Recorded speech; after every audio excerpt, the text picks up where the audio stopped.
Hi everybody, Joey here again and welcome back. So in today's video I'm going to show you how to filter 2 aquariums with 1 filter. Now this is actually a project that many people are interested in, but are sometimes faced with the only real option being to drill the tanks, have some sort of overflow, then stack them on top of each other. However, most of you are looking to filter a pair of tanks that are actually side by side, and that's exactly what we're going to cover in today's video. First, I want to jump right into this project, then we'll come back and talk about costs, how to size the filter, tank sizes I recommend this for, flow rates, and cover some of the pros and cons as well. The biggest challenge might appear to be how to keep the water level in both tanks level with each other while allowing water to easily transfer from one to the other. And while this might seem like the biggest challenge, it's actually not. In fact, you already know how to do this because in the past I did a video on how to build a water bridge, a popular project that will allow you to connect 2 tanks and watch your fish swim from one tank to the other.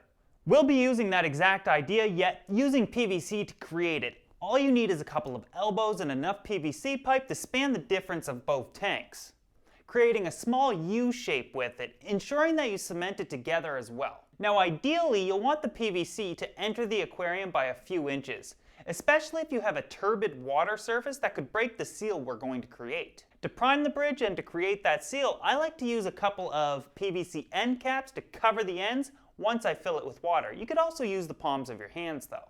Now water will stay inside of the bridge as the atmospheric pressure on the outside of the pipe is actually greater than inside. And I explain all the details as well as how it works in the water bridge video that I mentioned earlier. So make sure you check that video out if you haven't seen something like this before. Now if water is added to one tank, it equalizes in the other. For example, if I remove water from one tank and add it to the other, both tanks will stay in equilibrium.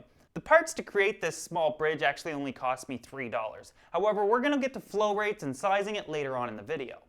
As for the filter, well, we could do almost anything at this point, but I figured that if we're going to be filtering 2 tanks at once, while of course keeping it fully customizable and cost effective. So I went with the overhead filter. It's actually something that I like to call the overhead sump. Luckily, I showed you how to build one of these in the past as well, so we'll keep this simple. I used a plastic planter. Now these come in a variety of sizes, but I want to focus on the 18-inch, 24-inch, and 36-inch versions as guideline. For this example, I used the 18-inch size.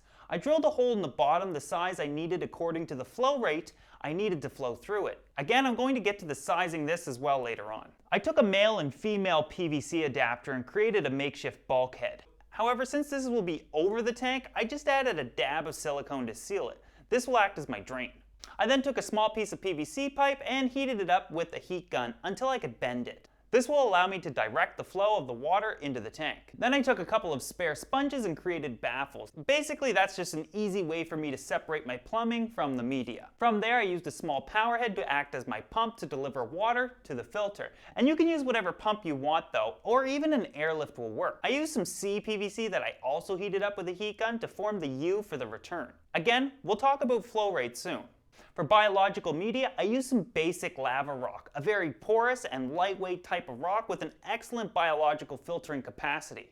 I bought a 7-pound bag for $5, enough for 5 of these filters. In this example, and just to give you a visual idea, I added it in loose. However, I would suggest adding yours into mesh bags for easier removal later on. Now as a side note, the lava rocks were actually labeled for barbecues. However, with a quick rinse, it's still lava rock regardless of the name you put in front of it. Keep that in mind next time you're looking for a cheap, effective, and long-lasting biological filter media.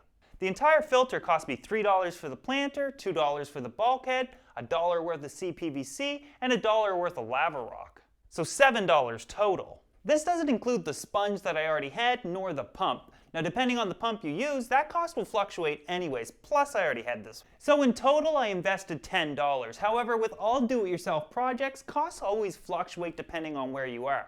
So how does this work? Well, as water is delivered to the top of the filter, the water first flows through the sponge where it is mechanically filtered, followed by flowing through the biological media or whatever else you decide to add to it. The water then flows through the last sponge before overflowing into the second tank. Now at this point, the water is in the second tank and can begin to flow back through to the other side through the water bridge, finishing the cycle. To clean it, I simply remove the sponges and give them a quick rinse, then add them back in, and that's pretty much it. Now my suggestion would also be to add in some pothos plants to the filter to not only hide it, but also help remove nitrates. Now I've talked about the pothos plants in many other videos, so I'll put some links in the description to all of these videos I'm talking about so you can watch them later on. For a filter like this, I would recommend a flow rate of 4 to 6 times per hour. For example, a pair of 25-gallon tanks will give you 50 gallons total. So you'll want a flow rate of 200 to 300 gallons per hour for a setup like that. To size the filter, I suggest using the 18-inch version for 2 tanks totaling up to 75 gallons,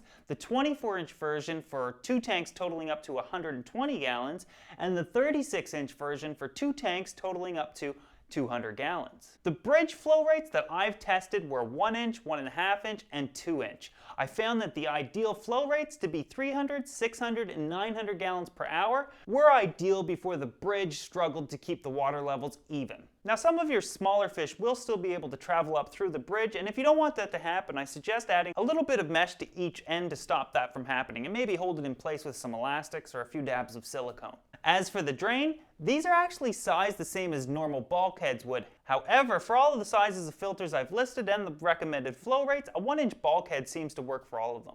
The good thing about this filter is you can actually filter 2 tanks in a sump-like fashion for very little money. You also have very little equipment in the tank. If you plan to add a heater to it though, I would add a small pipe to the drain to ensure that the planter doesn't fully drain when the power goes out.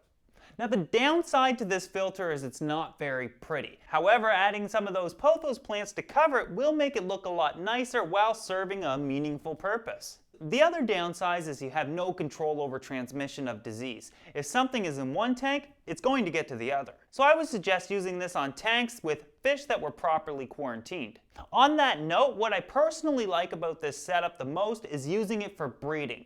The pair in one tank and the fry in the second tank. And this ensures that all water perimeters are actually identical in both tanks, which can be vital, especially for sensitive fry. Anyways, I hope that you guys enjoyed this video. I also wanted to thank you for watching, and I'll see you guys next Sunday for a new project.